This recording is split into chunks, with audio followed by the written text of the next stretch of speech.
Alright, ji, a very good morning to you. Assalamu alaikum. My name is Sahir Lodi. You're watching Morning with Sahir, and of course, आज का दिन बड़ा important दिन है. Reason is because आज हम फिर बालों के बारे में बात करेंगे. अच्छे बाल जो होते हैं वो आपके कॉन्फिडेंस को बूस्ट कर देते हैं. लेकिन मैं उधर नहीं जा रहा. पहले हम कुछ खबरों की तरफ चलते हैं, कुछ अच्छे अच्छे वीडियोस देखते हैं, इन लोगों से कुछ कमेंट्स लेते हैं. हमारे जो गेस्ट हैं उनसे कमेंट्स लेते हैं. जाहिद भाई से बात करते हैं बिकॉज आज देखें सुबह सुबह वो क्या बनाने वाले हैं. And then of course Karachi से हमें डॉक्टर शैला मुनीर ने ज्वाइन किया, उनसे बात करेंगे. तो लेट्स स्टार्ट. डॉक्टर आयशा, अस्सलाम वालेकुम जी, कैसी हैं आप? बहुत बहुत शुक्रिया फॉर बीइंग हियर. बहुत शुक्रिया, बहुत थैंक यू शुक्रिया, very much for inviting over. बहुत बहुत शुक्रिया. डॉक्टर मिला, थैंक यू जी, बहुत बहुत शुक्रिया फॉर बीइंग हियर. बहुत बहुत शुक्रिया. End of course doctor Wajiha, अस्सलाम वालेकुम जी, कैसी हैं आप? ठीक हैं, बहुत बहुत शुक्रिया. इन कराची इट्स डॉक्टर शैला मुनीर. अस्सलाम वालेकुम डॉक्टर साहिबा, हाउ आर यू? कैसी हैं आप? कैसे हैं Sahir? All good, all good, all good, all good, अल्हम्दुलिल्लाह, बिल्कुल ठीक, कांट कंप्लेन.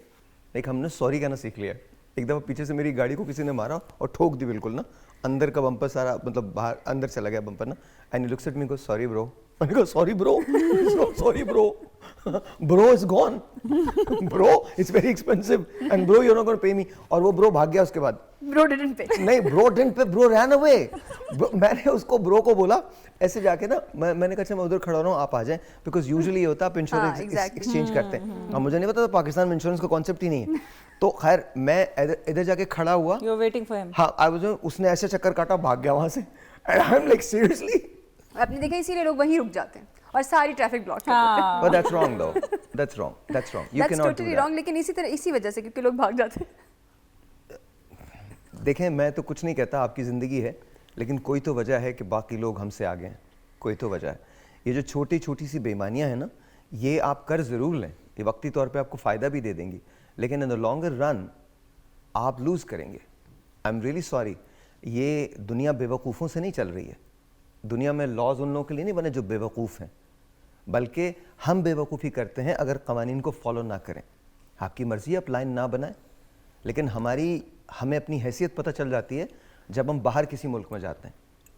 हमको लाइन बनानी पड़ती है, और हम ही लोग हैं जो लाइंस बनाते हैं. Very true. हम ही लोग हैं जो करप्शन नहीं करते. हम ही लोग हैं, बिकॉज हमें पता है, हमें खौफ है. पाकिस्तान तो हमारे बाप का है, विरसे में मिला है हमको. हमने आंख खोली और पाकिस्तान को देखा, तो हम इसके साथ जो सलूक कर सकते हैं हम वो करते हैं. That is the reason we don't progress. आप हमारे मुल्क का ट्रैफिक देख लें. कहते हैं कि किसी मुल्क की तरक्की को देखना है तो उसके ट्रैफिक को देख लो. Very true. आपको पता है उसका रीज़न क्या है? बड़ा सिंपल रीज़न है. हमारा ट्रैफिक हर तरफ से आता है, हर शख्स को निकलने की जल्दी होती है, इसी वजह से हर शख्स को देर हो जाती है. जब हर आदमी जल्दी में होगा तो हर आदमी को देर हो जाएगी. That's what it is. So I don't know हम ये कब तब्दील होंगे, and I don't think really हम तब्दील होंगे. I am really sorry, I am not being pessimistic, but I just want to be realistic about it. I don't think we are ever going to change. We are never going to change. मैंने radio पे एक show किया, तो उसके अंदर बहुत सारे लोग ये कहते हैं कि आप हमारे लिए मतलब कुछ हेल्प कर दें. तो मैंने एक नंबर लिया, मैंने कहा देखिए, इस पर मुझे कॉल मत कीजिएगा, आप मुझे सिर्फ मैसेज कीजिएगा. हमें messages, we received over 20,000 messages, 20,000, so it was unable for us to read. And then we received a little over 50,000 calls. My god. When we said Despite all that. despite all that, so we had to close down. हम realistically किसी को, और ये नहीं कि 50,000 different लोग कर रहे हैं, कुछ लोग हजार कॉल्स कर रहे हैं. Over and over. Somebody should pick up. When I told you कि हमारे पास मैन पावर नहीं है, हम उठा नहीं सकते हैं, हम कॉल लिटरली हमारे लिए फिजिबल नहीं है, पॉसिबल नहीं है, ह्यूमनली पॉसिबल नहीं है कि हम इतने लोगों को जवाब दे सकें. तो आई am really really sorry. But anyways, चलें यहीं से बात शुरू कर लेते हैं. मैं डॉक्टर शैला मुनीर की तरफ जाता हूँ. डॉक्टर साहबा, हमें जल्दी क्यों होती है, उसके बाद हम बालों पे बात करेंगे, बट बताइए हमें जल्दी क्यों होती है डॉक्टर साहब? बस मुझे लगता है हमारी नेचर में शामिल हो गई है, हमें पेशेंस नहीं रहा है. You think that's why? हैसियत है, कौम सबको हर चीज में जल्दी होती है. या यू थिंक हमें आगे बढ़ने की भी बहुत जल्दी है, हमें एक दूसरे से सबकत ले जाने की भी जल्दी है, ऐसा भी है? ताहिर, कभी ऐसा होता है ना कि जैसे बहुत ज्यादा जल्दी होती है तो लोग फिर स्टैम्पीड हो जाती है, तो लोग आगे बढ़ तो नहीं सकते और उसी जगह पे सारा पूरा हजूम गिर जाता है. तो मुझे लगता है कि कुछ इसी तरह हो रहा है कि हम सबको बहुत आगे बढ़ने की भी जल्दी थी, लेकिन उसमें जो है हमने एक डिसिप्लिन को पीछे छोड़ दिया, जिसकी वजह से हम लोग अब इतनी तरक्की नहीं कर सक रहे हैं और हम लोग उसी जगह पे ही एक रिवॉल्व हो रहे हैं. तो आई थिंक ये सबको सोचना चाहिए इस चीज को. कि हर काम में जल्दी नहीं करनी चाहिए, थोड़ा पेशेंस जो हमें सब्र है वो ज़रूर साथ रखना चाहिए। ऑलराइट, हम एक छोटा सा ब्रेक लेते हैं। ब्रेक के बाद इसको यहीं से कंटिन्यू करते हैं। हम आपको एक दिखाएंगे जो आई थिंक हम सबको देखनी ज़रूर चाहिए। हम देखते भी हैं लेकिन उसके बाद ऐसी खामोशी के साथ गुजर जाते हैं। ब्रेक लेते हैं, ब्रेक के बाद। मैं अक्सर सोचा करता हूँ कि अब मज़ीद और क्या हो सकता है हमारे साथ। हमारे साथ सब कुछ हो सकता है। हम नई डेप्थ तलाश कर सकते हैं अपनी डिस्ट्रक्शन की। उसमें एक बहुत बड़ा फैक्टर पता है क्या है? हर शख्स अपनी अपनी लाइफ जी रहा है। No one is connected to anyone. Even though हम एक ऐसी सोसाइटी में रहते हैं जो कनेक्टेड है, लेकिन हम एक दूसरे से कनेक्टेड बिल्कुल नहीं है। We have no respect for each other. Unfortunately हम बाहर दुनिया की हर शख्स की रिस्पेक्ट कर सकते हैं, लेकिन if we see our own या अपने मुल्क में भी, तो हम उसके खिलाफ हो जाते हैं। I have no idea why we are so judgemental. सबसे बड़ी बात ये, हम मिसालें देते हैं वेस्ट की, इतनी बड़ी मिसालें देंगे, इतनी बड़ी मिसाल देंगे। उनको देखा है इक्वालिटी पे बिलीव करते हैं। हाँ, पर तुम क्या बिलीव करते हो? एक्चुअल बिलीव नहीं है। हम अभी तक शायद 1947 या उससे पहले में के दौर में रह रहे हैं, जहाँ हम ये समझते हैं कि सर हमें कहना चाहिए। इज़्ज़त देना अलग बात है, लेकिन इज़्ज़त इसलिए देना क्योंकि आप अपने आप को सुपीरियर समझते हैं, आपका अपना कॉम्प्लेक्स है, वो एक अलग बात है। अगर एक बात याद रखिएगा, उसके बाद मैं उस वीडियो की तरफ आऊँगा। एक बात याद रखिएगा, इन्फीरियरिटी कॉम्प्लेक्स जो है या सुपीरियरिटी कॉम्प्लेक्स जो है, इनफैक्ट सुपीरियरिटी कॉम्प्लेक्स जो है वो इन्फीरियरिटी कॉम्प्लेक्स की सबसे बुरी शक्ल होती है। When you feel that you are better than the rest. और हमारी बहुत सारी चीज़ें ऐसी हैं, आप किसी से पूछ के देख लीजिए, वो आपको यही बताएगा, तुम मुझे नहीं जानते। अरे तुम मुझे नहीं जानते। Of course I don't know you and I don't want to know you. Do you know yourself? क्या तुम्हें पता है तुम कौन हो? If you know yourself then you won't be saying कि मैं तुम्हें नहीं जानता, because it doesn't really matter कि मैं तुम्हें जानूं या ना जानूं, as long as you know yourself. But हमारे यहाँ ये एक बड़ा आम सा जुमला है। खैर, जब रिस्पेक्ट देने की बात आती है तो हम मुड़ के भी नहीं देखते कि किसी की ज़िंदगी कैसी है। आइए आपको एक वीडियो दिखाता हूँ, देखिए। इस बार सर्दी भी टूट के पड़ी है। जाड़े का मौसम आया है तो यूं लगता है कि जैसे शायद इससे पहले ऐसी ठंड कभी नहीं पड़ी। जिस्म सर्द, हाथ सर्द, लेकिन क्या करें, काम तो करना है। काम से कभी छुट्टी नहीं। बचपन में सोचा करता था कि शायद एक दिन ऐसा आएगा जब मैं सुकून से कुछ ना करने के लिए सोचूंगा, लेकिन अब ऐसा लगने लगा है कि जैसे सिवाय काम के जिंदगी की और कोई सच्चाई नहीं है। गाड़ियां धोना एक काम है। सर्दी के मौसम में इंतहाई सर्द पानी के साथ मैं कभी गाड़ी कभी उसका इंजन धोता हूँ तो कभी कभी ऐसा लगने लगता है कि जैसे जिंदगी एक जहूत का शिकार हो गई है। सुबह होती है, शाम होती है, जिंदगी यूं ही तमाम होती है। पर क्या करें, काम तो करना है कि काम के अलावा कोई और राह फरार नहीं। बस जिए जाते हैं इसी आस में कि किसी रोज किस्मत पलट जाएगी। So I asked them to come, but their answer was, काम है सर, छुट्टी नहीं ले सकता। अफसोस की बात यह है कि वो बच्चे जिन्हें स्कूल्स में होना चाहिए, वो बच्चे जिन्हें पढ़ना चाहिए, वो सुबह सुबह के वक्त काम कर रहे होते हैं। हमारे पॉलिटिशियंस बहुत बड़े बड़े जलसे करते हैं, हमारे मुफक्किर बहुत बड़ी बड़ी बातें करते हैं, टेलीविज़न की हद तक। रोल अप योर स्लीव्स, कभी जाएं देखें कि ज़िंदगी कैसे गुजरती है। आइए मेरे साथ चलें, मैं आम लोगों में उठता बैठता हूँ। मैं आपको ज़िंदगी का वो रुख दिखाऊंगा जो आपने ज़िंदगी में कभी नहीं देखा होगा। सारे पॉलिटिशियन मिलकर एक ही बात करते हैं कि पाकिस्तान को हम तब्दील करेंगे, बचा लेंगे। तो ख़राब किसने किया? अगर आपने बचाना है, आपकी तो बारियों का खेल है। क्वेश्चन ये है कि पाकिस्तान को अगर आप बचाएंगे तो खराब किसने किया? That's a question I ponder and I wonder every single day of my life. Issue ये नहीं है कि हम तरक्की नहीं कर सकते, इशू ये है कि हम तरक्की कर सकते हैं बट कर नहीं रहे। इशू ये नहीं है कि हमें कौम नहीं है, इशू ये है कि हम एक बेहतरीन कौम बन सकते हैं, बन नहीं रहे। इशू ये नहीं है कि कि हम लर्न नहीं कर सकते, इशू ये है कि हम अनलर्न नहीं कर रहे। हम आज भी अपने अलावा किसी और चीज़ में गुम नहीं है। All we care about is हमारे लिए बेनिफिट क्या है। जब तक आपका मफाद मुश्तरका नहीं होगा, पाकिस्तान का मफाद नहीं हो सकता। Respect people who work every single day, and if you see a child जिसको एजुकेशन की ज़रूरत है, प्लीज सपोर्ट। डॉक्टर साहबा, हम इतने इंडिविजुअलिस्टिक क्यों हो गए, इतने सेल्फ सेंटर्ड क्यों हो गए? देखिए साहिर, इसमें बहुत सारे फैक्टर्स हैं। जब मैं ये चीज़ें देखती हूँ, क्योंकि मेरा भी पब्लिक में उठना बैठना है, पब्लिक हॉस्पिटल में हूँ, बहुत सारे बच्चे भी आते हैं, बूढ़ी ख़वातीन आती हैं, किराए के पैसे नहीं होते, आके कहते हैं डॉक्टर साहब मैं दवाई तुसी लिख देती हूँ, लवांगे किस तरह। मतलब ऐसे फैक्टर्स हैं। लेकिन फिर भी at the same time I see कि there are people who carry 3 to 4 cars, they have got servants, they have got a battery of servants rather. तो इतने इंडिविजुअल किस्म की सोच क्यों है? ये बेसिकली मुझे लगता है कि शायद ब्रिटिश से ट्रांसफ़र हुई है, कि हमारे ना दिमाग में एक फ्यूडलिज्म आ गई है कि जिसके पास पावर है, जिसके पास पैसा है, प्रोबेबली उसको ही और she should look different than others. नहीं, ब्रिटिश से नहीं हुई, हमेशा से है। आप उठा के देख लीजिए, तारीख उठा के देख लीजिए। हाँ, उससे पहले भी, मुगलों के ज़माने में भी उससे पहले भी वही था, ऐसे मुगल्स के ज़माने में मुगल ऐसे से था। पहले चले जाइए आप, मुगल से, लोधी से चले जाइए, गुलामा से चले जाइए, उससे पहले चले जाइए, आप कभी भी देख लीजिए। हम तो बहुत सेक्टोरियल रहे हैं। मेरे ख्याल में ना हमें एक अच्छे लीडर की ज़रूरत है, क्योंकि हमारा माइंड सेट तो ऐसा है ना कि भी हमें कुछ पर्सनैलिटीज़ को फॉलो करने की हमें आदत है ना, तो हम we look forward to So you think we someone. need a leader? हाँ, Okay. I truly think.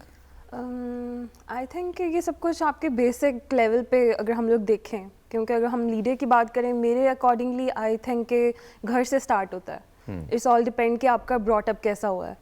तो अगर हम लोग, मेरे लिए अगर हम लोग पर्सनली बात करें, एक छोटे बच्चे के लिए उसके रोल मॉडल्स उस टाइम पे उसके पेरेंट्स होता है। Okay. तो हर बंदा अगर पेरेंट्स लेवल पे, जैसे हम लोग को तो नहीं, हम अगर मैं अपनी बात करूँ तो हम सारे, हमें वही चीज़ें राइट एंड रॉन्ग हमारे जो पेरेंट्स वाला होता है, क्योंकि बच्चे की उस टाइम तो बिल्कुल डेवलपमेंट नहीं होती है, उसको राइट एंड रॉन्ग का नहीं पता होता। उसका राइट एंड रॉन्ग वही होता है जो कि उसके पेरेंट्स का होता है। तो आई थिंक कि पेरेंट्स को रोल प्ले करना है इस सारे ब्रॉटअप में, कि वो किस तरह, अगर वो अच्छा ट्रीट करेंगे तो डेफिनेटली उनके बच्चों में भी वही क्वालिटीज़ जाएंगी। तो इट ऑल स्टार्ट्स, आपके घर से स्टार्ट होता है। जी डॉक्टर साहब। सो बेसिकली हम बात करें कि हम लोग सेल्फ सेंटर्ड क्यों हो गए हैं, या अपने पर्सनल मफाद या पर्सनल इंटरेस्ट की तरफ फोकस, इसलिए कि मुझे ऐसा लगता है कि हर कोई एक दूसरे की लेग पुलिंग में है, हर कोई दूसरे आपकी हक तलफी करने के उसमें के चांसेस ढूंढता रहता है, माइन्यूट लेवल से बड़े लेवल तक, जैसे वो कह रही है, बिल्कुल बेसिक से लेके बड़े लेवल तक हर कोई आपकी हक तलफी करता है। तो उसकी वजह से हर कोई फिर पर्सनल बेनिफिट की तरफ चल पड़ता है, तो सेल्फ सेंटर्ड हो जाता है कि मेरा नुकसान ना हो जाए, मेरा फ़ायदा हो, क्योंकि अगर नहीं तो फिर हम it goes other way around, कि फिर आपका नुकसान ही है, क्योंकि हर कोई बेईमानी इतनी ज़्यादा है कि अदर वे अराउंड आपको सिर्फ बेईमानी ही मिलेगी। अच्छा डॉक्टर, आप क्या सोचती हैं, आपको क्या लगता है क्यों ऐसा है? सर, मुझे ऐसा लगता है कि हमें सबसे पहले तो अच्छा इंसान होना चाहिए। ठीक है, जब आप अच्छे इंसान होते हो तो फिर आप की सोच भी मुख्तलिफ होती है, और फिर आप अपनी रवायात से, अपनी जो है तरबियत से, बेसिक ह्यूमन जो आपकी एक डिफरेंस होता है, उससे हम हट गए हैं। तो उसकी वजह से हमारे अंदर जो है वो एक वो चीज़ नहीं डेवलप हो पा रही है। मुझे तो ऐसा लगता है कि ये कलेक्टिव है, कि आपको एक शख्स जो है वो बहुत सारे लोगों को ठीक उसी सूरत में कर सकता है कि जब हम बहैसियत इंसान अच्छे होने चाहिए, हमारे अंदर कोई मॉरल्स होने चाहिए, सच्चाई होनी चाहिए, खिदमत होनी चाहिए, कुछ ऐसा तो होना चाहिए कि हमें अपने आप को हम लोगों से जुदा कर सकें। डन। तो अच्छा इंसान होना बहुत ज़रूरी है। बहुत ज़रूरी है। जी सर, क्या कहते हैं? सर एक्चुअली बेसिक ये है कि जी हमारे मुल्क में जो अच्छा बन के भी देख लें, बुरा बन के भी देख लें, पॉलिसीज़ भी हैं, इम्प्लीमेंटेशंस नहीं है। उसकी वजह ये है कि जी लोगों को बताया नहीं जाता कि जी काम कैसे करना है और किस वे से करना है। हर बंदा जो सा ना शॉर्टकट्स ढूंढता है अपने लिए।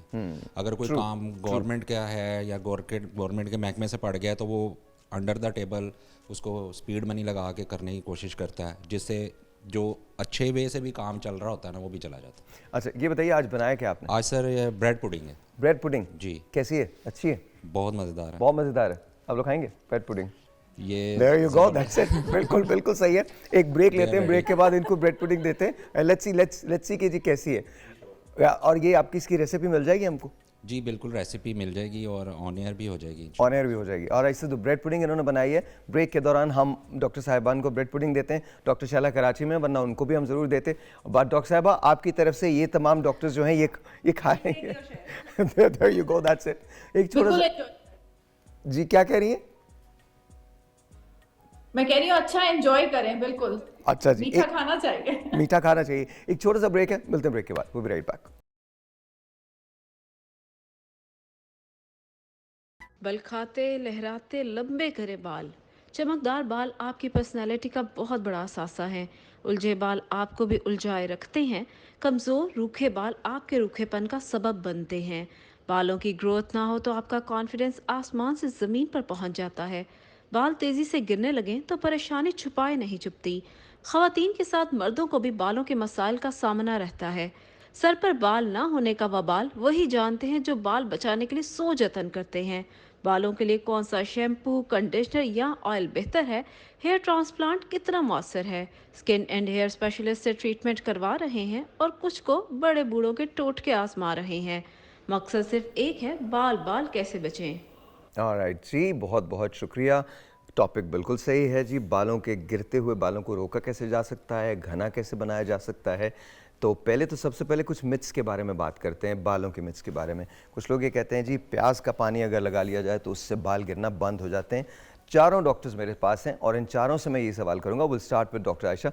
क्या ये सही है कि बेसन, प्याज, इनके धोने से बाल मजबूत होते हैं और बाल गिरना बंद हो जाते हैं? Is that true? नए बाल आ जाते हैं? अगर एक सेंटेंस में सम अप करूं तो नहीं, ओके। ऐसा नहीं है। There are topical irritants. Theory ये है कि कोई ऐसी इरिटेंट चीज़ हो जो बालों के ऊपर लगे और उनको इरिटेट करे और फिर वो हेयर ग्रोथ की फेज में ऐड हो जाए या एंटर हो जाए। ठीक है। One of them is a capsicum, जो कि आमतौर पे एक मिर्च होती है, शिमला मिर्च है। उसके एक्सट्रैक्ट जो हैं वो मेडिकली अवेलेबल हैं और डिस्पेंस करा के हम पेशेंट्स को देते भी हैं। दे आर कॉल्ड तो अगर कैप्सिकम जो सुन रहे होंगे, फ़र्ज़ करें वो कैप्सिकम को लेते हैं और उसको क्रश कर लेते हैं बहुत ज़्यादा, फिर उसके बाद उसका वो एक जूस निकाल लेते हैं, तो क्या वो भी लगाया जा सकता है? Apparently it seems very interesting but I would not recommend it because that is not a purified extract और वो in turn burn कर सकता है। जब स्कैल्प बर्न हो जाएगी तो वहाँ पे हेयर फॉलिकल सारे डेड हो जाएंगे। तो वो बहुत बुरा हो सकता है। अच्छा, मैंने क्यों पूछा? मैंने इसीलिए पूछा कि खुद आप एरिस्टोटल मत बने, खुद अरस्तु मत बने, खुद ये डिसाइड मत करें। बहुत सारी चीज़ें सुनने में बहुत अच्छी लगती हैं लेकिन जब प्रैक्टिकली आप उसको करते हैं तो शायद आपको प्रॉब्लम हो जाए। तो एक तो आपने क्लियर किया कि खुद नहीं लगाना चाहिए। नहीं लगाना चाहिए। डॉक्टर साहब ऐसे ही है जैसे और भी एक है कि डेली, अब एक कुछ लोग समझते हैं कि अगर डेली वॉश करेंगे आपका हेड तो हेयर फॉल स्टार्ट उससे ज़्यादा होगा। ये भी एक मिथ है कि अगर आप डेली हेयर वॉश करेंगे तो आपका हेयर फॉल ज़्यादा होगा। लेकिन मैंने तो आप ही लोगों से सुना है कि 2-3 मरतबा वॉश करना चाहिए, ज़्यादा मत करें बिकॉज ऑयल्स कम हो जाते हैं। नहीं, ऐसा नहीं होता है कि, लेकिन अब जैसे अब है कि अगर अब हमारे पास अगर मेल भी, अगर हम लोग मेल्स की बात भी करें तो वो भी अवॉइड कर रहे होते हैं और फिर उसमें ये होता है कि जैसे अब गर्मियों का मौसम है, आपका वो सारे सीबम प्रोडक्शन मुझे बहुत उलझन होती है कि अगर आप ना उसको वॉश करें बिकॉज कुछ प्रोडक्ट्स लगी होती हैं आपके बालों के अंदर, if you don't wash it daily तो फिर मसला हो जाता है। एग्जैक्टली। तो इसका ताल्लुक बालों के गिरने से नहीं है। सेकेंडली, अगर आप इस तरह के अगर आप करते हैं, रेमेडीज अप्लाई करते हैं तो वो यही होता है कि वो सब कुछ ये वो फिर वो ट्राई करते रहते हैं, रूट कॉज जो होता है वो फाइंड नहीं करता है। तो रूट कॉज फाइंड करना इज़ मोर इम्पॉर्टेंट के बजाय कि आप, और ये ज़्यादातर जो रेमेडीज़ हैं वो करती भी फीमेल्स अप्लाई करती हैं एज कम्पेयर टू मेल्स। ये रेशियो ज़्यादा फीमेल्स में है कि वो ज़्यादा रेमेडीज़ और घर में जो भी वो ट्राई करती रहती हैं और बेसिक उनमें जो रूट कॉज होता है वो मेल में तो चले हमें पता ही है, मेल पैटर्न बाल्डनेस होती है। फीमेल्स में कॉज फाइंड करना इज़ मोर इम्पॉर्टेंट। उसमें हार्मोनल इम्बैलेंस हो जाता है, आयरन डेफिशिएंसी हो सकती है, तो वो रूट कॉज को ट्रीट करने के बजाय वो रेमेडीज़ की तरफ चले जाती हैं। ठीक है जी डॉक्टर साहब। बिल्कुल, जिस तरह मेरे कोलीग्स ने कहा कि बेसिकली ये स्किन इरिटेंट्स होते हैं, जितने भी ये जो टोटके हैं जिसमें प्याज का पानी, अदरक का पानी, हाँ बहुत सारी ऐसी चीज़ें जो basically injury is the source of healing, तो वहाँ पे वो इंजरी क्रिएट कर देते हैं। दैट मीन्स कि पहले ख़राबी करते हैं और फिर बेहतरी की तरफ जाते हैं। तो ये सब चीज़ें पहले ख़राबी करती हैं। लॉजिक इसके पीछे सिर्फ यही है कि इट्स एन इरिटेंट। इरिटेंट क्या करेगा, थोड़ी सी ख़राबी करेगा, जैसे स्किन के ऊपर कट आ जाता है तो नेचुरली स्किन बनना शुरू हो जाती है। इसी तरह कहीं पे कुछ डैमेज होगा तो बेहतरी की तरफ चल पड़ेंगे, लेकिन वो इतनी बेहतरी तो नहीं हो सकती कि वो उस रूट कॉज को ट्रीट कर दे। तो अगर सम अप करें तो इट्स नॉट इफेक्टिव। डॉक्टर साहिबा, डॉक्टर शैला मुनीर, आपकी तरफ आता हूँ, आप क्या कहती हैं, ये कुछ कर सकते हैं, कुछ बेहतरी ला सकते हैं, या ये मिथ्स ही हैं? सर सबसे इम्पोर्टेंट चीज़ तो है ये कि अगर आपका एक्सेसिव हेयर लॉस हो रहा है, हेयर थिनिंग हो रही है, तो उसके पीछे कहीं ना कहीं कॉज ज़रूर होता है, चाहे इंटरनल हो या एक्सटर्नल फैक्टर हो। तो सबसे इम्पोर्टेंट चीज़ है आप उसको फाइंड आउट करें। Okay. तो अगर कोई भी आपका इन्फ्लेमेशन हुआ है स्कैल्प पे, या फिर आपका हार्मोनल इम्बैलेंस है, या इंटरनल आपको डेफिशिएंसीज हैं, या फिर विटामिन डी की डेफिशिएंसी है, तो आपको उसको ठीक करना चाहिए। आप डायरेक्ट आपने अगर आपका हेयर फॉल स्टार्ट हो गया और बहुत ज़्यादा हो रहा है, या आपको कोई सेबोरिया या केराटोसिस या डैंड्रफ या ऐसा कोई इशू है, और आपने डायरेक्ट ये चीज़ें अप्लाई करना शुरू कर दी, तो वो हार्मफुल भी हो सकती हैं। वो हार्मफुल हो सकती हैं। तो बिल्कुल सबसे इम्पोर्टेंट चीज़ है कि आप उसको फाइंड आउट करवाएं, डॉक्टर के पास जाएं, वो एग्जामिन करे, हिस्ट्री देखे, और फिर आप उसको ट्रीट करें। अच्छा, वेरी क्विकली, चारों से सवाल है। एक और बड़ी बात है कि जी डाइटिंग मैं कर रही हूँ या कर रहा हूँ और मेरे बाल गिरने लगे हैं डाइटिंग की वजह से, क्या ऐसा होता है? वो last Q yes yes, it ऐसा happens, होता है, yes, डाइटिंग it की वजह से हो happens, सकता yes. है। बहुत सारी चीज़ें हम इग्नोर कर जाते हैं डाइटिंग का मतलब फाके करना नहीं है। डाइटिंग का मतलब है आप कंट्रोल लें, पोर्शन साइज रिड्यूस कर लें, अच्छे वाली न्यूट्रिएंट चीज़ें जो हैं वो हर 3-4 घंटे बाद आप ज़रूर कुछ ना कुछ लें, फाका ना करें, और वो बैलेंस्ड होनी चाहिए। उसमें प्रोटीन भी होनी चाहिए, उसमें कार्ब्स भी होने चाहिए, उसमें गुड फैट्स भी होने चाहिए। किसी भी चीज़ को आप कॉम्प्रोमाइज़ नहीं कर सकते अपनी डाइट में से। जब निकाल देंगे तो फिर ऑब्वियसली इम्बैलेंस डाइट के साथ प्रॉब्लम्स आते हैं। यस मैम, बिल्कुल ठीक कह रही हैं, जैसे कि और मोस्टली ये केसेस उसमें ही ज़्यादा होते हैं जब बहुत एग्रेसिव आप डाइट पे चले जाते हैं, कि बिल्कुल आपने फाके करना स्टार्ट कर दिया है, तो उसमें होता है कि वो बहुत आपके रैपिडली विद इन जो वीक्स होता है कि आपके हेयर फॉल जो होता है वो बहुत मैक्सिमम हो जाता है। मैं 2 डाइट हैं जो बड़ी मशहूर हैं, एक को कहते हैं इंटरमिटेंट फास्टिंग और दूसरे कीटो डाइट। ये 2 डाइट्स हैं, दोनों के बारे में बात करूंगा। डॉक्टर साहब आपसे बात करूंगा, डॉक्टर शैला मुनीर से बात करूंगा, लेकिन एक ब्रेक के बाद। Will take a break. All right जी, मैं डाइट कर रहा हूँ, मैं डाइट कर रही हूँ और मेरे बाल ज़्यादा गिरने लगे हैं। Let's talk. क्या कीटो की वजह से बाल गिर सकते हैं? इंटरमिटेंट फास्टिंग की वजह से बाल गिर सकते हैं? बिल्कुल कीटो डाइट की वजह से बिल्कुल बाल गिर सकते हैं, बिकॉज इट्स रिच इन जो कीटो डाइट का बेसिक कॉन्सेप्ट है कि हाई प्रोटीन और गुड फैट्स के साथ करें और लो कार्ब्स के साथ करें, और बहुत सारी इसके अंदर हम नट्स नहीं खा रहे होते, सब्जियां नहीं खा रहे होते, कार्ब्स जो है वो बहुत रिड्यूस्ड होते हैं, और सबसे बड़ी बात है कि ड्रास्टिक वेट लॉस होता है। स्लो, अगर आप किसी चीज़ को बैलेंस डाइट के साथ स्लो करते हैं, बहुत एक स्टेडी पेस के साथ, तो दैट इज़ इफेक्टिव। लेकिन फिर अगर इतना सडन आपकी बॉडी में चेंजेस आ रहे हैं तो उसके साइड इफ़ेक्ट्स भी कहीं ना कहीं फिर आपको अपेयर होना शुरू हो जाते हैं। ये तो बालों पे तो हमें अपेरेंटली बाहर नज़र आ जाते हैं, इंटरनली भी आपके अंदर बहुत सारी वीकनेस आ रही होती है आपकी बोन्स के अंदर। आई थिंक डॉक्टर साहब चेहरे पे भी नजर आ जाता है, चेहरे पे, आपकी स्किन जो है वो डल होने लगती है। बिल्कुल ऐसी है, स्किन हेयर तो हमें एविडेंट नजर आ रहे होते हैं ना, लेकिन आपके इंटरनली बॉडी के अंदर भी बहुत सारी जो है वो डिस्ट्रक्शन। हाँ तो बिल्कुल, डाइट रिकमेंडेड नहीं है? डाइट रिकमेंडेड है अगर आप प्रॉपर न्यूट्रिशनिस्ट के साथ, उसके अंदर आपकी कोई जो प्रॉपर बैलेंस्ड हो, उसके अंदर जो आपकी डेली रिक्वायरमेंट है ना, डेली अलाउंसेस होते हैं माइक्रो न्यूट्रिएंट्स के, वो सब अगर एडेड हैं, आप मल्टीविटामिन प्रॉपर साथ ले रहे हैं। यूएस में एक पब्लिकेशन आती है जिसे हेल्थ मैगजीन कहा जाता है, उसमें एक बड़ी मार्कतुलारा लाइन लिखी है, the best diet in the world is no diet, that's the best diet. This is exactly what it is. आप पोर्शन कंट्रोल करें, आप सब कुछ खाएं, बट मेक श्योर कि यू डोंट गो ऑन ऐसी स्ट्रिक्ट डाइट्स जो आपके लिए आपके ऑर्गन्स को मुतासर कर लें। एक डाइट एक ज़माने में बहुत मशहूर हुई थी, उसका नाम था एटकिंस डाइट, और जो प्रोफेसर एटकिंस थे उनकी जो डेथ हुई है उसमें कॉम्प्लिकेशंस भी उनकी अपनी डाइट की वजह से आई थी। सो प्लीज़ अंडरस्टैंड कि आप डाइट ज़रूर करें, लेकिन मॉनिटरिंग के साथ। आपको बहुत ज़रूरत है डॉक्टर्स की जो आपको ये बता सकें कि आपको क्या करना है, कब करना है, कैसे करना है, या अपने न्यूट्रिशनिस्ट से मशवरा कर लें, लेकिन मशवरा ज़रूर करें। डॉक्टर शैला आपकी तरफ आता हूँ। जब बाल गिरने लगते हैं, वीक हो जाते हैं, तो एक मसला होता है कि इनको घना करना है, तो वो घना कैसे किया जाए? क्या प्रोडक्ट्स लगाई जाएँ, या घर की कोई चीज़ इस्तेमाल की जाए, या आप लोगों के पास ऐसी कोई थेरेपीज़ अवेलेबल होती हैं जिससे बाल घने हो जाते हैं?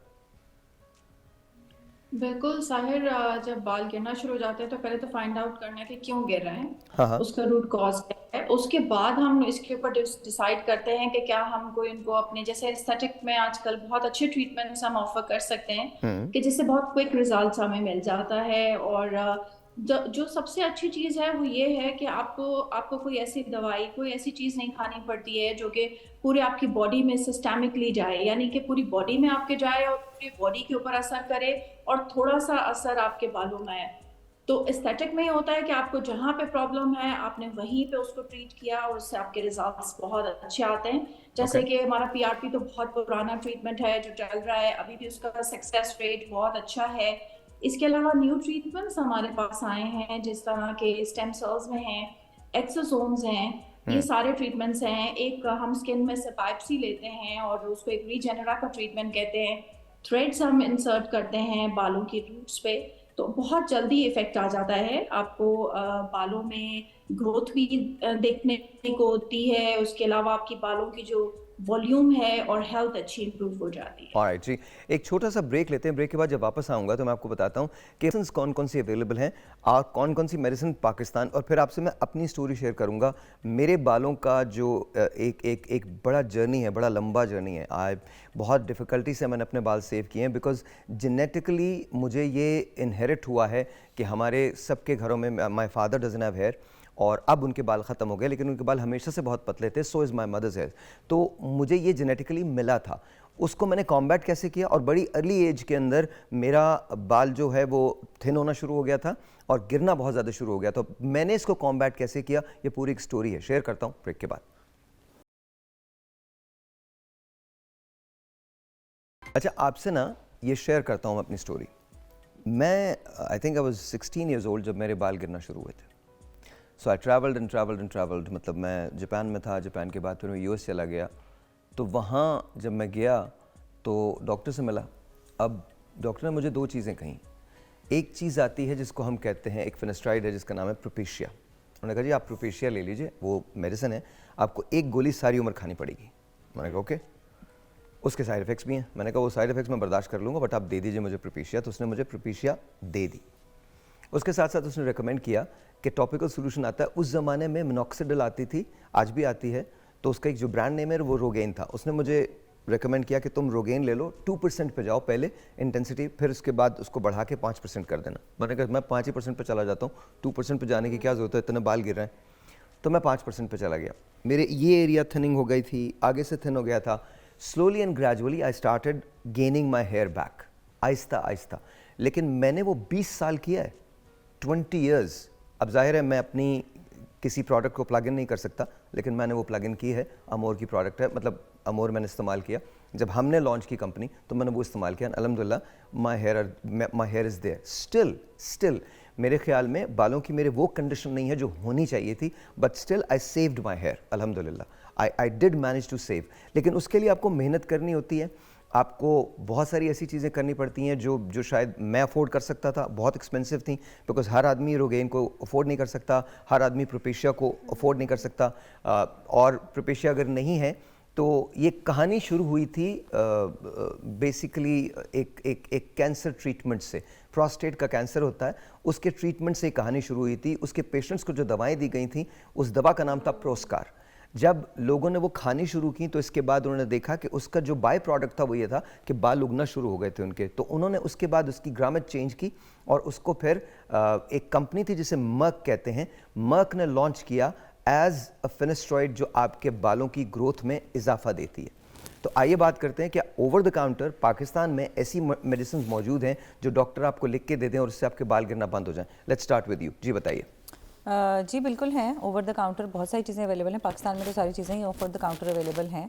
डॉक्टर जब लिखते दे देता है तो वो तो प्रिस्क्रिप्शन मेडिसिन हो जाती है। ठीक है। तो अगर आप चाहते हो कि मैं डॉक्टर वाली बताऊं तो I talk about prescription medicine. दोनों बता दीजिए। OTC is something which patient go and just can have हमारे इट यहाँ विदाउट तो ओटीसी, प्रिस्क्रिप्शन। तो वो भी एंटीबायोटिक भी ओटीसी मिल जाता है ना? सब कुछ ओटीसी मिल जाता है। तो हमारे यहाँ वो तो छोड़ ही दीजिए, मैं वैसे पूछ रहा हूँ, आप दोनों बता दीजिए। ठीक है। तो प्रिस्क्रिप्शन ड्रग्स में अगर किसी को हेयर फॉल है और वो न्यूट्रिशनल या इम्बैलेंस डाइट की वजह से है, it's not because of the steroids और जेनेटिक्स और एटसेट्रा, तो फिर उसको कॉम्बैट करने के लिए ऑब्वियसली आई वुड सजेस्ट कि आपको अपने आयरन जो स्टोर्स हैं उनको रिप्लेनिश करना है। आयरन की एक टैबलेट फीमेल्स को खास तौर पे, क्योंकि मंथली साइकिल्स में they are losing blood every month, तो they are mostly vulnerable to iron deficiency. तो अगर वो आयरन ले भी लेती हैं तो नो हार्म। और आयरन की टैबलेट ले लें, एक मल्टीविटामिन की टैबलेट ले लें, और इसके अलावा उनको जो ओवर द काउंटर चीज़ें अवेलेबल हैं उसमें माइनॉक्सिडिल जो है वो फीमेल या मेल पैटर्न हेयर लॉस में या जिसको गंजपन, मर्दाना गंजपन वगैरह कहते हैं, वो होता है। अच्छा, बायोटिन के बारे में बहुत सारे मिथ्स हैं। आई पर्सनली बिलीव, क्योंकि मैंने इस पर बहुत ज़्यादा रिसर्च की है, अगर आप डेली 1 या 2 अंडे खा लेते हैं तो you can not be deficient in biotin. It is such a little amount of biotin that is required by your hair ये जो hype एंड दैट इतनी इज बना प्रीटी दी मच है। देयर। वो हाइट बनाई just a hype, it's just a hype. Biotin is very costly, plus आपने 2 capsule अगर बायोटिन के डेली लेने, आपका बटुआ खाली हो जाएगा। व्हाई नॉट कि उसमें 2 अंडे खरीद लो। मेरे ख्याल में अंडे में तो और भी बहुत कुछ मिल जाएगा। अब आप अंडे खरीदेंगी तब भी बटवा खाली हो जाएगा। एक्सपेंसिव हाँ, है ये जी। they are going to get। बिल्कुल जैसे अब ये इन्होंने बिल्कुल इसी को मैं कंटिन्यू करूंगी, क्योंकि बेसिकली बायोटिन आजकल वही हाइप क्रिएट हो गया कि बायोटिन बायोटिन और every other person is just buying biotin. लेकिन mainly iron most important thing, then vitamin D levels वो बहुत मैटर करते हैं। विटामिन B12 डेफिशिएंसी फीमेल्स के अंदर, जिसकी वजह से बेसिकली उनमें एनीमिया, जिसे हम लोग कहते हैं कि RBCs कम होता है, तो उस लेवल पे ट्रीट करने के लिए हम लोग आयरन मोस्ट इंपॉर्टेंट है, आयरन की टेबलेट वगैरह ले सकते हैं। विटामिन डी को हम लोग कर सकते हैं, उसको इंजेक्शन के तौर पर अगर आप पीना चाहें वो पी सकते हैं या टेबलेट ले सकते हैं। बायोटिन जाके लेटर स्टेज में आता है, लेकिन अगर आप एक अच्छा मल्टीविटामिन ले रहे हैं तो वो उसमें वो सारा उसमें भी कवर बायोटिन हो होती जाता है, है उसमें भी बायोटिन होता है और मल्टीविटामिन्स में वो बायोटिन इतना होती है। होता है कि वो सारा कवर उसमें वो कर जाता है जितनी हमें रिक्वायर्ड होता है Required बायोटिन। जी। और अदर देन बिल्कुल जैसे विटामिन आयरन हो गया, विटामिन डी हो गया, उसके अलावा आप बेसिकली रूट कॉजेज़ को देख लें, इसमें थायराइड की एबनॉर्मलिटीज़ हैं, हार्मोनल एबनॉर्मलिटीज़ हैं, ये सब अगर देख लिया, अगर सिर्फ हम तो over the counter hormonal imbalance की वजह से जो हेयर फॉल होता है, क्या अगर आप उसको ठीक कर दें तो वापस आ वो जाते हैं? बिल्कुल रिवर्सिबल होता है। रिवर्सिबल है, वो बिल्कुल रिवर्सिबल होता है जो हार्मोनल, क्योंकि वो तो बेसिकली डिजीज रिलेटेड है। अगर डिजीज की ओर हो जाती है तो उसके जो इफेक्ट्स आ रहे होते हैं बॉडी पे वो भी रिवर्स हो जाते ठीक हैं। लेकिन अगर जेनेटिक हेयर फॉल है तो फिर रिवर्स नहीं होता। जेनेटिक मींस कि वो जो मर्दाना गंजापन जी, जी, है होता तो वो भी हार्मोन की वजह से, लेकिन वो जीन्स के अंदर चल रहा है, तो मौरूसी जिसे कहते हैं। उसको रोकने के लिए जैसे आपने बताया कि फेनेस्ट्राइड इज हेल्पफुल, लेकिन पेशेंट सिलेक्शन बहुत इंपॉर्टेंट है और उसके साइड इफेक्ट्स हैं। अच्छा, पहली बात ये बात याद रखिएगा, मैंने डॉक्टर को दिखा के, ये मेरा जुमला याद रखिएगा, ये नहीं कि भाई ने बोल दिया, भाई ने बोला था मैं तो लेने जा रहा हूँ, प्रोपेशिया नाम है, जाके बोले प्रोपेशिया दे दो, और उसके साइड इफेक्ट्स भी हैं। अंडरस्टैंड करें, मैंने बार-बार एक ही बात कही है, अंडरस्टैंड करें। हाँ, मेरी अपनी कंपनी के अंदर 3 डॉक्टर्स मौजूद हैं, 2 हर्बलिस्ट मौजूद हैं जो सर्टिफाइड हैं। हम तो इवन जो आप लगा रहे हैं चेहरे पे उसको भी बगैर मशवरे के नहीं देते। So please understand, it is your health. अगर मैंने कोई चीज इस्तेमाल की है तो मेरी बॉडी की वो रिक्वायरमेंट थी, डॉक्टर्स ने मुझे एग्जामिन किया था, एग्जामिन करने के बाद मुझे कहा था कि आपने ये इस्तेमाल करना है। Please understand this very clearly. खुद इस्तेमाल मत कीजिएगा कि भाई ने एक जुमला बोल दिया, एक लफ्ज बोल दिया, मिनॉक्सिडिल लेने निकल जाए, 5% मिनॉक्सिडिल मैं लगाऊं। वो खवातीन जो प्रेग्नेंट हैं उनको खास तौर पे बहुत केयरफुल होना है, बहुत ज़्यादा केयरफुल होना है। डॉक्टर शैला, आपकी तरफ आता हूँ। मुझे ये बताइए कि अगेन हम बात कर रहे हैं कि स्प्लिट एंड्स हो जाते हैं, बाल बहुत वीक हो जाते हैं, झड़ने लगते हैं, हमको ये चीज़ें अवेलेबल हैं पाकिस्तान के अंदर, जो फिनेस्ट्रॉइड है वो जेनेसिस के नाम से अवेलेबल होती है। ये कितना कॉमन है कि लोग सुन के अमल करते हैं और फिर उसके बाद उसको रिजल्ट नहीं मिलते, डॉक्टर के पास नहीं जाते, ये कितना कॉमन है? साहिर, बहुत अच्छा सवाल है आपका। ये डेली बेसिस पे हम लोग को ये देखने को मिल रहा होता है कि पेशेंट जब आके बैठता है और कंसल्टेशन में वो बताता है कि मैं सब कुछ करके आ चुका हूँ और या आ चुकी हूँ और हमें रिजल्ट्स नहीं मिल रहे, हमने बायोटिन भी खा लिया, हमने ये भी लगा लिया। प्रॉब्लम ये है कि एक तो सब लोग ऑलरेडी उनको ओवर द काउंटर चीज़ें मिल रही होती हैं। इवन फार्मासिस्ट जो आपके फार्मेसी पे होते हैं वो भी अपने एक इनपुट देते हुए आपको मेडिसिन पकड़ा देते हैं। फिर एक होता है कि हर पेशेंट या हर person is not the right candidate. एक जैसा ट्रीटमेंट नहीं हो सकता उसका। किसी को बायोटिन सूट करेगा, किसी को मैग्नीशियम सूट करेगा, किसी को जिंक सूट करेगा, या किसी को फिनेस्ट्राइड या फिर ये चीज़ें मिनॉक्सिडिल, ये सब कुछ सूट, सब के लिए एक जैसा ट्रीटमेंट नहीं हो सकता है। फिर कंसिस्टेंसी इंपॉर्टेंट होती है। बहुत सारे लोग बहुत सारी चीजें लगा के आ जाते हैं तो उनके अंदर जो है ना वो डेवलप हो जाती है, यानी रेजिस्टेंस जिसको हम कहते हैं, तो फिर उनका हमें रिजीम चेंज करना पड़ता है। और ये बहुत इंपॉर्टेंट है अगेन कि आप कोई भी चीज़ करें तो कंसिस्टेंसी से करें, लेकिन आपको डॉक्टर से पहले बात करनी चाहिए कि आपके लिए क्या राइट ट्रीटमेंट है। अच्छा। और इम्पॉर्टेंट चीज़ इसमें एक और ये भी है कि आप बहुत सारी चीज़ें कई इतना अरसे लगा देते हैं कि उसमें आप रेजिस्टेंस डेवलप हो जाता है, तो आपको डॉक्टर को चेंज करना पड़ता है उसका पूरा प्रेस्क्रिप्शन। अच्छा, एक काम करते हैं, जब हम वापस आते हैं ब्रेक से तो एक सवाल मेरा आप सबसे होगा, ये जो हम हेयर प्रोडक्ट्स लगाते हैं बहुत सारे, मैं बात कर रहा हूँ स्ट्रेटनिंग करने के लिए, वॉल्यूम देने के लिए, बैक कोमिंग जो आप लोग करते Grooming हैं, treatments एग्जैक्टली क्या उनका नुकसान बालों के लिए होता है? जब आप बहुत ज़्यादा ड्रायर यूज़ करते हैं, उसको एयर ड्राई नहीं करते, क्या उसका नुकसान होता है? देखिए, आज हम बालों के गिरने की वजूहात की बात कर रहे हैं। आप ये याद रखिएगा, अगर आप इन वजूहात को माइनस कर देंगे या कर देंगी तो आप यकीन रखिए आपके बालों की सेहत बेहतर हो जाएगी, आपके बाल गिरना भी बंद हो जाएंगे। तो दो चीज़ों के बारे में बात करना चाहता हूँ। एक चीज़ जो ये है कि जो प्रोडक्ट्स लगाते हैं, जो बैक कोमिंग करते हैं, जो आप ग्रूमिंग कर रहे होते हैं बालों की, तो उसका कितना है, और ये जो तेल ना लगाने का रुझान है, ये जो एक नई मिथ क्रिएट हो गई है कि तेल से कुछ भी नहीं होता, क्या ये सही है या गलत है? ब्रेक के बाद। ऑयलिंग करनी चाहिए, बालों की रेगुलर ऑयलिंग करनी चाहिए। इसी तरह एलोवेरा जेल है और कई प्रोडक्ट्स हैं इस तरह की नेचुरल प्रोडक्ट्स जो हैं, अंडा है, दही है, प्रोटीन जिससे बालों को मिले, और डाइट में भी प्रोटीन लें तो बाल अच्छे होते हैं। एलोवेरा जेल में विटामिन ई के कैप्सूल, एवियन कैप्सूल आप ले लें 2, और एलोवेरा जेल उसमें ये मस्टर्ड ऑयल होता है, उसमें वो 2 टेबलस्पून डालकर मिक्स करें। हफ्ते में अगर आप 2 टाइम लगा रहे हैं ना, उसमें आपके हेयर फॉल बिल्कुल भी नहीं होते। बालों के लिए तेल जो सा होता है ना, उसके अंदर एलोवेरा जेल, प्याज और ये लहसुन वगैरह इसको जला के लगाए ना, तो उससे बाल ज़्यादा लंबे होते हैं। मेरे भी लंबे हैं। हाँ, पुराने ज़माने का है कि लस्सी से सर धोएं तो, या आंवले रेठे से सर धोएं, वो उसमें ये है कि कोई केमिकल वगैरह नहीं है, तो वो अच्छी चीज़ है। ख़ासकर ये जो आजकल क्या उसको क्या स्ट्रेटनर, उससे जो बाल स्ट्रेट करती हैं तो उससे बाल जलते हैं, तो उससे वाइट करें तो अच्छी बात है। बालों की हिफाजत के, बालों को लंबा, और जो आपका हेयर फॉल होता है ना, उसको थोड़ा कंट्रोल करने के लिए आप ये कि जो आप कोई सा भी ऑयल यूज़ कर रहे हैं ना, उसमें थोड़े से मेथरे जला दें और उसके बाद वो यूज़ कर लें। उसमें ये कि आपका हेयर फॉल भी कंट्रोल हो जाएगा, जो है वो ज़्यादा होती है। ऑलराइट जी, सो लस्सी से बाल धोएं या मतलब तेल लगाएं, तो ये मिथ्स हैं या इनसे हेल्प होती है, ज़रा बता दीजिए। और इससे पहले जो मैंने आपसे बात कही थी कि हम ट्राइंग टू फाइंड आउट कि जो प्रोडक्ट्स लगाते हैं, स्ट्रेटनर यूज़ करते हैं, बहुत ब्लो ड्राई करते हैं, हेयर ड्रायर इस्तेमाल कर रहे होते हैं, और बाल नहीं धो रहे होते, 4-4 दिन हम नहीं धो रहे हैं बिकॉज स्टाइल ख़राब ना हो जाए कहीं, क्या इससे भी बाल मुतासर होते हैं? तो पहले बात करते हैं वो लस्सी की। अच्छा, अब जो लस्सी, योगर्ट, अंडा या एलोवेरा जो भी हैं, ये सूदनिंग ट्रीटमेंट्स हैं। इनको टोटली हम अपनी लाइफ से डिनाई नहीं कर सकती, मैं इनको टोटल मिथ नहीं कह सकती। जब आप लगाते हैं तो ऑब्वियसली जो टॉप लेयर है जो कि फ्लेकी तरह है, बिल्कुल लीव्स जैसे ओवरलैपिंग होते हैं बाल की आउटर लेयर में, तो वो नरिश हो जाती है, वो मॉइस्चर उसको मिल जाता है, सूखापन है वो खत्म हो जाता है, स्मूथ हो जाता है, शाइन आ जाती है। रिफ्लेक्टेंस लाइट की तभी होती है जब सरफेस स्मूथ होती है, तो obviously when light reflects from the top of the hair, तो वो आपके बाल शाइनी लगते हैं। और जितने भी लोग हैं जिनके मतलब स्कैल्प पे शाइन है, वो सब अमीर नहीं होते, कुछ गंजे बहुत गरीब भी होते हैं। जी हाँ, बिल्कुल, मैं इसी को कंटिन्यू करूँगी कि जैसे ये बता रही हैं कि हम कम्प्लीटली उसको वो नहीं कह सकते कि बिल्कुल बेनिफिशियल है ही नहीं है, वो अपना रोल वो प्ले कर रहे हैं सब चीज़ें, लेकिन वही है कि जैसे आप जो उसको स्ट्रेटनर लगाते हैं, ये क्या है? डेफिनेटली वो तो डैमेजिंग है ना, डैमेजिंग तो बहुत डैमेजिंग है। अगर डायरेक्टली अप्लाई करें ना, हीट डायरेक्टली अप्लाई करें, डैमेजिंग है। जितने भी हीटिंग ट्रीटमेंट्स हैं वो सब डैमेजिंग करते हैं, वो बालों की अपर लेयर को नीचे की तरफ थिन करना शुरू कर देते हैं। एक कॉलन शेप, जो सेमी कॉलन शेप्ड अपीयरेंस बालों की आ जाती है due to the heating treatments, जितने भी ये सारे ग्रूमिंग। अच्छा, ये जो हाइलाइट्स करवाते हैं, ये जो बाकी जो ट्रीटमेंट्स लेते हैं जिन पे एक टोपी सी पहना दी जाती है, टोपी में से गर्म शुआएं निकलती हैं, तो वो helmet treatment, I don't know what is it called. Doctor साहिबा, डॉक्टर शैला मुनीर, आपसे पूछता हूँ, आप बताइए ये डैमेजिंग होते हैं या ये हेल्पफुल होते हैं? बिकॉज मुझे जेन्युइनली नहीं पता, मैं बहुत नर्वस बन के ये बात पूछ रहा हूँ। डेफिनेटली केमिकल्स होते हैं तो डैमेजिंग तो होते हैं, लेकिन अगर आप किसी सही जगह से करा रहे हो तो वो फिर प्रोटेक्टेंट्स यूज करते हैं।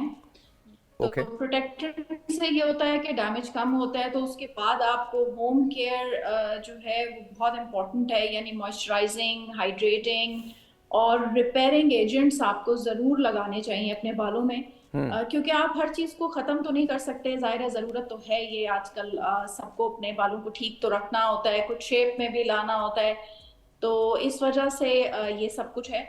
मैं जो एक बीच में वो जो इसका था लस्सी वाला जो पार्ट था, उसका मैं बताना चाहूँगी कि वो एक बेसिकली इट्स लैक्टिक एसिड उसके अंदर होता है, वो क्लीन आउट कर देता है स्कैल्प को, वो थोड़ा मॉइस्चराइज कर देता है। तो सबसे इम्पोर्टेंट जब ये होता है कि लोगों को ना एक शाइन सी आती है, और तेल जो है वो आपकी सर्कुलेशन बढ़ाता है, उसका पार्टिकल साइज इतना बड़ा नहीं होता है कि वो पोर से पेनिट्रेट होके बहुत डीप नरिशमेंट दे दे।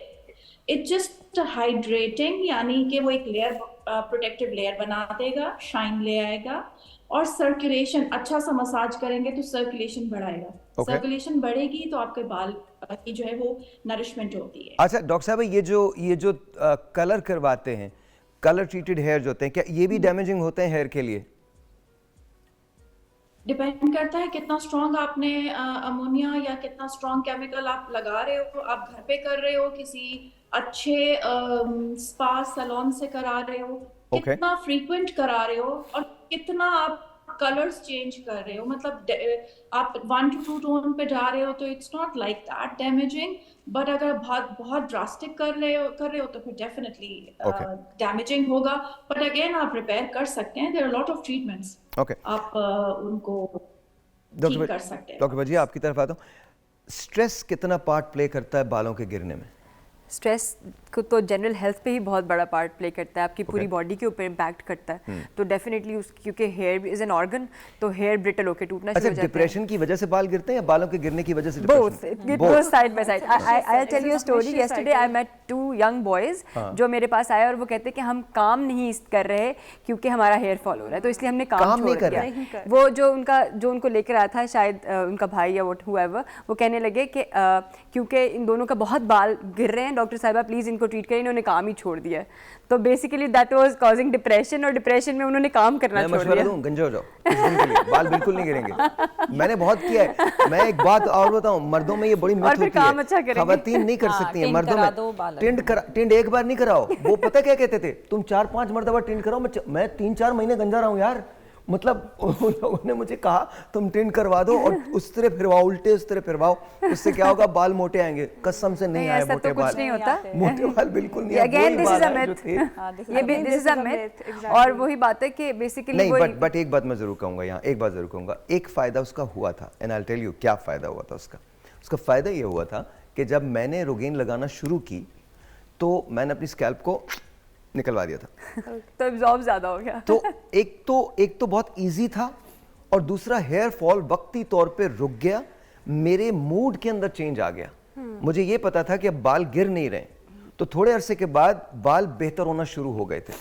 तो मैं आपको ये नहीं कह रहा खुदा का वास्ता कि गंजे हो जाएं, कल आप मुझ पे इल्जाम दे दें कि नहीं भाई ने बोला था वो गंजे होना, मैं गंजे होना, नहीं, ऐसे नहीं। लेकिन हाँ, कैसे हेल्प होती है, अगर आप डॉक्टर के पास जाएं, डॉक्टर आपको ट्रीट करे तो। वैसे ये मिथ है कि आप अगर गंजे हो जाएंगे तो नए बाल जो आएंगे वो मोटे आएंगे, ये बिल्कुल मिथ है। ऐसा बिल्कुल नहीं होता है। राइट और रॉन्ग? बिल्कुल ठीक कह रहे हैं आप। और आजकल तो जैसे अब स्पेशली टीनेज जो बॉयज़ हैं, 18-19, ये सारे एज के जितने हमारे पास आ रहे हैं, उसमें ये ज़्यादा कॉमन होता जा रहा है डिप्रेशन, हेयर फॉल की वजह से डिप्रेशन।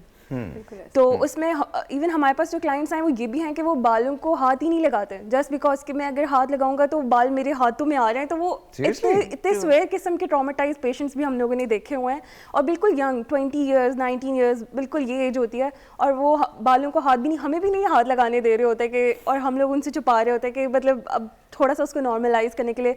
तो मुझे लगता है कि इसके साथ साथ आपकी काउंसलिंग बहुत इंपॉर्टेंट होती है।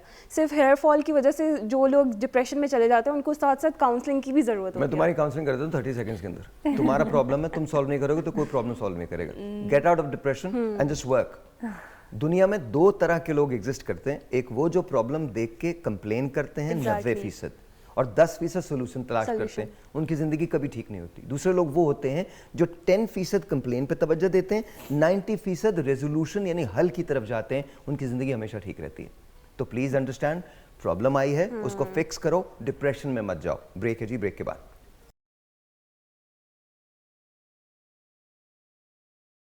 मोस्टली मस्टर्ड ऑयल जो है वो हम लोग यूज़ करते हैं, उसमें प्याज़ों को बर्न कर लें और उसके बाद उसमें आंवले और रीठे का ऑयल मिक्स करके 2 हफ्ते में 2 दफ़ा लगाएं और शैम्पू यूज़ करें। बालों की हिफाजत के लिए एक जेल है, वो भी बड़ी अच्छी होती है।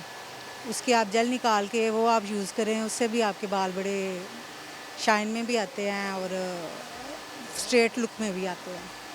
और उसमें दही वगैरह ऐड कर लें, शहद है, तो उससे बड़ी अच्छी उसकी लुक आती है बालों की।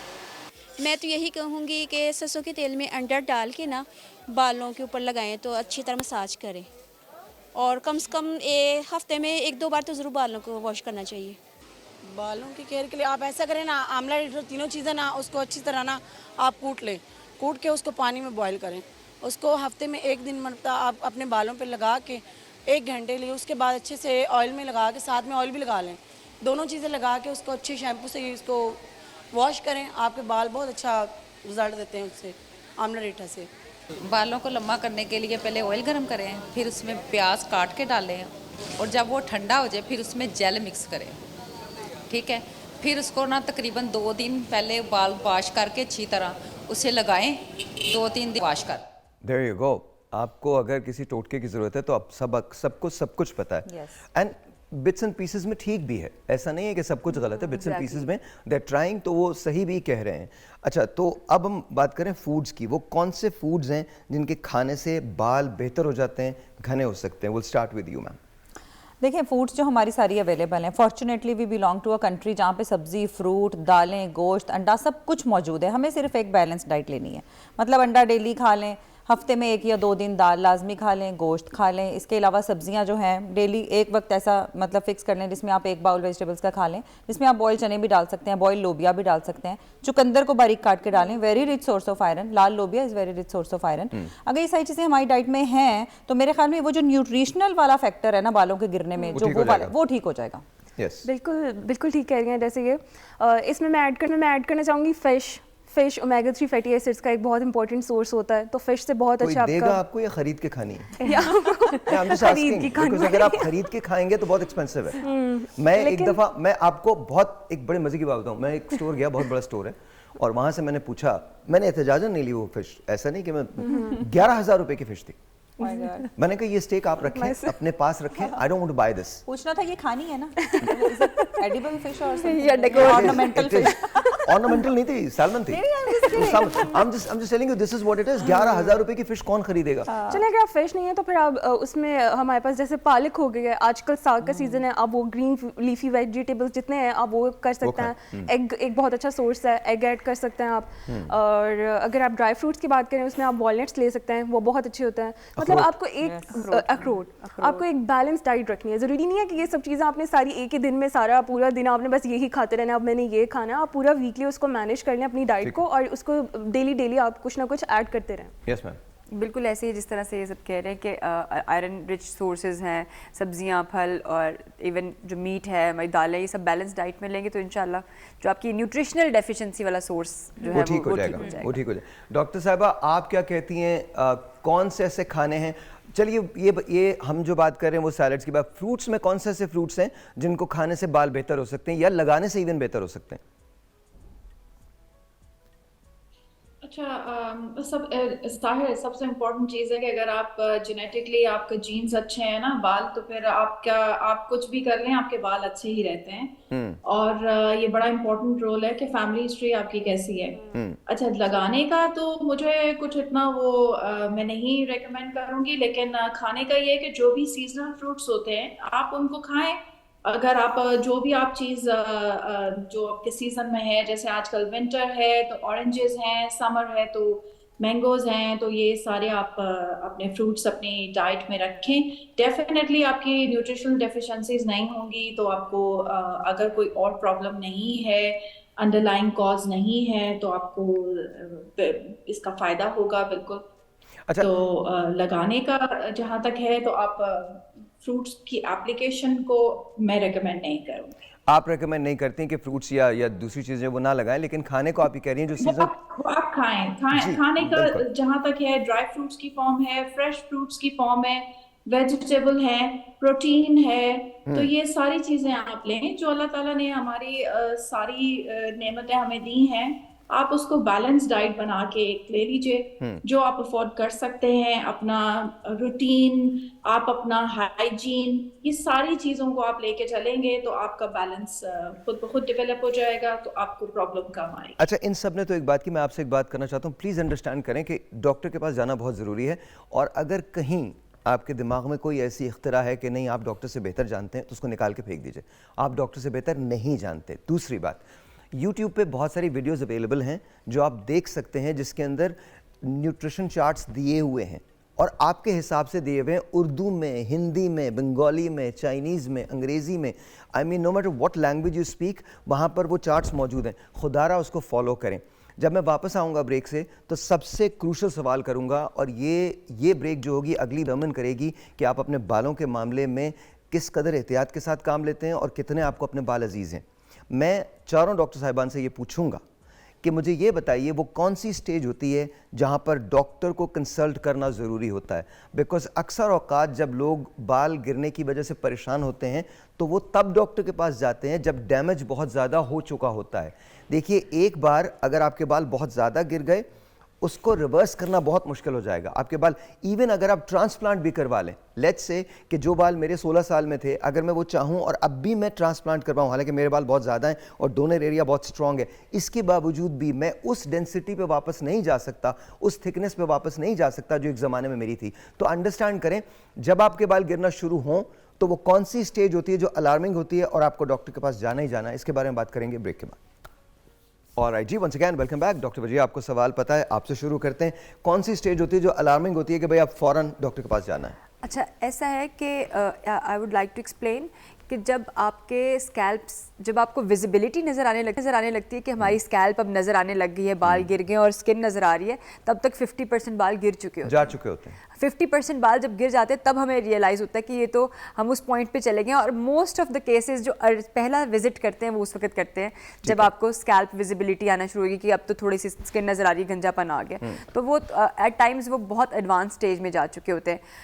अगर आपको अर्ली स्टेज, जैसे टीन एज बॉयज़ के अंदर अगर जेनेटिक है तो बहुत अर्ली स्टेज वो होती है जो टीन एज के मतलब लेट टीन्स के अंदर आती है, अर्ली 20s के अंदर आती है, या जब आप रियलाइज़ करते हैं कि आपके जब आप सोकर उठते हैं और आपका तकिया जो है वो बालों से भरा हुआ है, अगर आपने शावर लिया है तो बहुत ज़्यादा बाल टूट रहे हैं। अगर आपको इतनी एक्सटेंट है कि वो इतनी विजिबल, जो थोड़े बहुत बाल गिरना वो तो रूटीन में होते हैं, वो रिवर्स हो जाते हैं, ठीक है, जैसे 100-150 इस स्टेज तक तो वो रिवर्स कर जाते हैं, दैट इज़ नॉर्मल, वो रूटीन में होता है जो बालों का रेगुलर साइकिल, क्योंकि बेसिकली बहुत ज़्यादा मेटाबॉलिकली एक्टिव होते हैं जो हेयर सेल्स होते हैं, और वो बहुत ज़्यादा स्पीड से रीग्रो भी कर रहे होते हैं और अपने आप को दोबारा से वो मेटाबोलाइज कर रहे होते हैं। लेकिन अगर इससे ज़्यादा आपको बहुत विजिबिलिटी आ रही है, आपका पिलो फिल है, आप नहा रहे हैं तो देख रहे हैं कि बाल टूट रहे हैं, तो बहुत जितना अर्ली किसी भी चीज़ में कोई भी प्रॉब्लम हो, जितना अर्ली स्टेज पे आप उसको ट्रीट कर लेंगे, रिवर्सल के चांसेस बहुत ज़्यादा होते हैं। बिल्कुल, आई सेकंड हर, जितना अर्ली हम लोग इसको ट्रीट करें, जैसे देखें आप, zero hair fall is a myth. ऐसा नहीं है कि आपका हेयर फॉल कभी होगा ही नहीं, एक नॉर्मल हेयर साइकिल होता है, थोड़े बहुत बाल सबके गिरते हैं और वो पर्सन टू पर्सन वेरी करता है। 100 के करीब बाल आपके गिर रहे होते हैं रोज, डेली गिर रहे होते हैं, और वो पर्सन टू पर्सन वेरी कर रहा होता है, तो वो हर बंदा खुद ही बता सकता है कि उसका आजकल मैसिव हेयर फॉल हो रहा है कि नहीं हो रहा। मतलब अगर लेट्स सपोज आपकी 30-40 अगर आपको बाल होते हैं और वो डबल हो जाते हैं 200 तक आपको, तो वो ऑब्वियसली हर बंदा बता सकता है कि उसका हेयर फॉल हो रहा है। ये सिंगल लोगों के लिए बात है, शादीशुदा लोग इससे मुबर्र हैं, उनके बाल गिरते हैं और बहुत सारे रीजंस होते हैं उसके, एक दूसरे के बाल नोचना भी एक रीजन हो सकता है, तो प्लीज हम उसके बारे में कोई बात नहीं कर रहे हैं। तो बस उसको जितना इनिशियली हम लोग उसको टारगेट कर लें वो ज़्यादा बेटर होता है, बोथ मेल्स में भी और फीमेल्स में भी।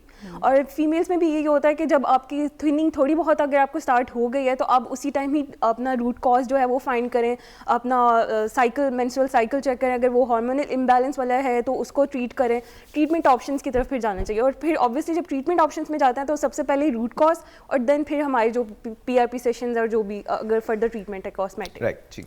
सवाल यही है कि डॉक्टर के पास कब जाना चाहिए ना, कब जाना है। तो जब कंघी करते हैं हमें पता होता है डेली हमारे कॉम्ब में कितने बाल आते हैं, अगर वो भरने लग गई है तो फिर इसका मतलब है this is time to go to doctor. Another type of alopecia जो कि बाल झड़ की एक टाइप है, उसे हम कहते हैं टीलोजेन हेयर लॉस। ज़्यादातर वो आफ्टर डिलीवरी आता है, बेबी पैदा हुआ है 2-3 महीने बाद सडन हेयर लॉस आता है बहुत ज़्यादा, या आजकल जैसे डेंगू हुआ या कोविड हुआ या टाइफॉइड हुआ या TB हुआ, मेजर इलनेस कोई आई और उसके बाद 2-3 मंथ्स के बाद मैसिव हेयर लॉस, और वो गुच्छे आते हैं, पेशेंट साथ में गुच्छा लेके आता है कि डॉक्टर साहब ये कल दे दिन देने, सिर्फ एक दिन में इतने इतने गुच्छे होते हैं बालों के, that is called a telogen hair loss. तो दिस इज द टाइम अपने बाल हाथ में लेके मत घूमें, इससे कोई फायदा नहीं है, डॉक्टर को वैसे पता चल जाएगा। नहीं मतलब वो एक एविडेंस होती है ना, दे थिंक कि doctor is not gonna believe this if I say कि मेरे पास इतने बाल हैं, and actually patient bring the hair along. इसके अलावा time to go to doctor is when you start losing your hair from the eyebrows, eyelashes, from body hair, there are types of, बहुत severe, yes, मतलब this is type of alopecia जिसमें you start losing from them. तो अगर इस तरह की चीजें आ रही हैं तो this is it's time to go, yes. Alright, doctor Shala आपकी बात। अच्छा सर, मैंने वैसे यूजली देखा है कि लोग 3 से 4 महीने के बाद डॉक्टर के पास आते हैं। 3 से 4 महीने उनको लगता है कि हमारे हेयर फॉल हो रहा है। इसके अलावा ये कि फंगल इन्फेक्शंस बड़े इंपॉर्टेंट है।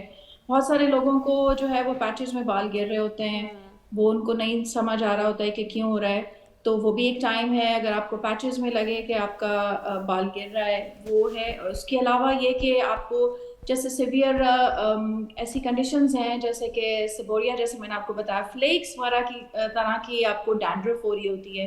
तो ये फिर सारी जो है कंडीशंस हैं जिसमें आपको फौरन डॉक्टर के पास जाना चाहिए। लेकिन मोस्टली मैंने देखा है कि 3 से 4 महीने पेशेंट आराम से ले जाता है, वो वेट करता है और उसके बाद डॉक्टर के पास आता है। Alright. लेकिन अर्लीस्ट आप जब भी डॉक्टर के पास जाएंगे तो आपका डैमेज उतना कम हुआ होगा, आप डॉक्टर भी उसको बहुत अच्छे से ट्रीट कर सकता है। अदरवाइज ट्रीटमेंट तो हो जाएगा, लेकिन सेशंस और उसका जो टाइम पीरियड है, टाइम फ्रेम है वापस रिवर्सल का, वो थोड़ा सा फिर लॉन्ग हो जाता है। Alright, जी मुझे ऐसा लगता है कि जब सब कुछ ट्रायल करके, यूट्यूब वीडियोस देख के, सारी रेमेडीज अप्लाई करके जब कुछ फ़र्क नहीं पड़ता, फिर वो डॉक्टर के पास आते हैं। जब कहते हैं ना डैमेज हैज़ बीन डन, उसके बाद फिर वो हमारे पास आते हैं और फिर वो ये एक्सपेक्ट करते हैं कि विद इन 1 और 2 सेशंस, ये डॉक्टर तो हमें पता नहीं क्यों इतने सेशंस बता रहे हैं, मे बी शायद ये खुद करना चाह रहे हैं, मतलब वो अपना वो ये सोचते हैं शायद अपने बेनिफिट के लिए। एग्जैक्टली। तो फिर वो हमें वो सारी रेमेडीज ट्राई डॉक्टर साहबा, मनी मैटर्स। बिल्कुल बिल्कुल। लेकिन मुझे ऐसा लगता है कि जब वो सब बार-बार एक ही अपनी बात तौर कह रहा पर, हूँ, हर गंजे आदमी के पास पैसा नहीं होता। दुनिया में चंदी गंजे जिनके पास बहुत पैसा है। सारी remedies, being honest, you know, हर आदमी, मतलब एक जमाने में एक फिल्म आती थी, एक वो आता था ड्रामा कोजैक, तो वो लॉलीपॉप खाया करता था, तो सब लोगों ने लॉलीपॉप खाना शुरू कर दी, बालों वालों ने, गंजे लोगों ने, सब ने। तो नो, प्लीज अंडरस्टैंड दिस, हर गंजा आदमी पैसे वाला नहीं होता। जी बिल्कुल। कंटिन्यू। तो बस मेरा यही है कि जितना अर्ली हो सकता है उसी टाइम ही आपको डॉक्टर के पास चले जाना चाहिए, बजाय कि आप खुद ही से ट्रायल बेसिस पे अब ये ट्राई कर लिया, नहीं फिर वो, क्योंकि जो रूट कॉज नहीं आप लोग जब तक ट्रीट करेंगे तब तक कोई फ़ायदा नहीं है। ऑलराइट जी, I want to say thank you to all of you, बहुत बहुत शुक्रिया आपका डॉक्टर साहिबा, डॉक्टर शैला मुनीर आपका बहुत। And it's time to go, just remember this, बाल आपके हैं, सेहत आपकी है, फैसला भी आपका है, वोट भी आपका है। So remember this. ऐसा चुनाव कीजिए कि आपको अपने बाल नोचना ना पड़े।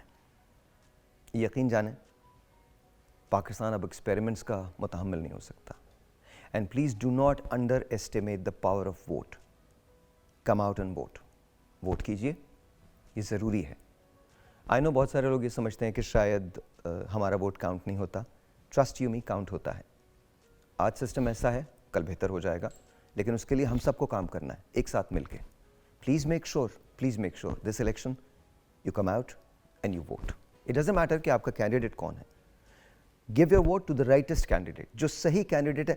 प्लीज़ अपने लीडर को वोट मत दें, अपने हल्के से आपकी पार्टी का जो आदमी खड़ा है उसको वोट ना दें, अपने ही हल्के में वोट दें। लेकिन जो सबसे अच्छा आदमी है, जो खड़ा है, अगर वो इंडिपेंडेंट खड़ा है या किसी पार्टी के साथ, ये आपकी पार्टी की जिम्मेदारी है कि वो बेहतरीन आदमी दे। और अगर वो बेहतरीन आदमी आपकी पार्टी नहीं दे रही है तो उसको वोट मत दीजिए, ये आपकी पार्टी की रिस्पॉन्सिबिलिटी है। आपको वोट देना है अपना, उसको जो बेहतरीन आदमी है उसको वोट दीजिए, जो बेहतरीन कैंडिडेट है उसको वोट दें। बिकॉज पाकिस्तान अब एक्सपेरिमेंट्स का मुतामिल नहीं हो सकता। फिर मिलते हैं, तब तक के लिए खुदा हाफिज़।